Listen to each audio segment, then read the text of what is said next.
উলায়া অজাক জনতা উলায়া পোহৰ আলোকা ৰামৰে দেশতে ৰাজ্যৰ চৌদিশে গুঞ্জৰিত হৈছে ভূপেন্দ্ৰ সংগীত যাযাবৰ শিল্পীগৰাকীৰ সোঁৱৰণত সকলোৱে প্ৰণিপাত জনাইছে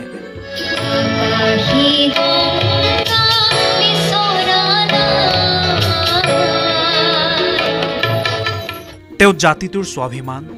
তেওঁ জাতিটোৰ আবেগ এই মহান যাযাবৰী শিল্পীগৰাকীৰ জন্ম শতবৰ্ষ উপলক্ষে বৰ্ণাঢ্য কাৰ্যসূচীৰে তেজপুৰৰ কলাভূমিত নিশাও অনুষ্ঠিত হয় শতাব্দীৰ সুবাস শীৰ্ষক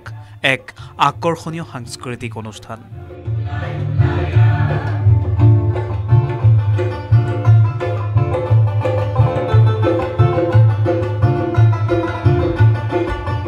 সোমবাৰে তেজপুৰৰ প্ৰতিটো প্ৰান্ততে প্ৰতিধ্বনিত হৈ থাকে ভূপেন হাজৰিকাৰ চিৰযুগমীয়া গীতসমূহ পুৱাৰ ভাগৰ পৰা অনুষ্ঠিত হয় বিভিন্ন কাৰ্যসূচী ৩০ শতাধিক লোকে একেলগে মানুহে মানুহৰ বাবে গীতি গাই কৰে মানৱ শৃংখল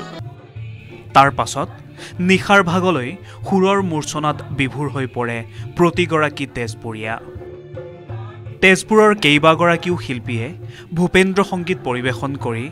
মায়াময় কৰি তোলে কলাভূমিৰ পৰিৱেশ কায়িকভাৱে নহলেও ভূপেন হাজৰিকাৰ প্ৰতিটো গীত প্ৰতিটো সুৰ চিৰকাল থাকিব প্ৰতিজন অসমীয়াৰ বুকুত ডক্টৰ ভূপেন হাজৰিকাৰ জন্ম শতবৰ্ষ উদযাপন সমিতিৰ উদ্যোগত শোণিতপুৰ জিলা প্ৰশাসনৰ সহযোগত আয়োজন কৰা হয় এই শতাব্দীৰ সুবাস শীৰ্ষক সংগীত অনুষ্ঠান যুগজয়ী ২০টাকৈ গীত কবিতা আবৃত্তিৰ লগতে ডক্টৰ অমৰজ্যোতি চৌধুৰীৰ মৃত্যুজিনাৰ গান আবৃত্তিয়ে অতি সুৰীয়া কৰি তোলে কলাভূমি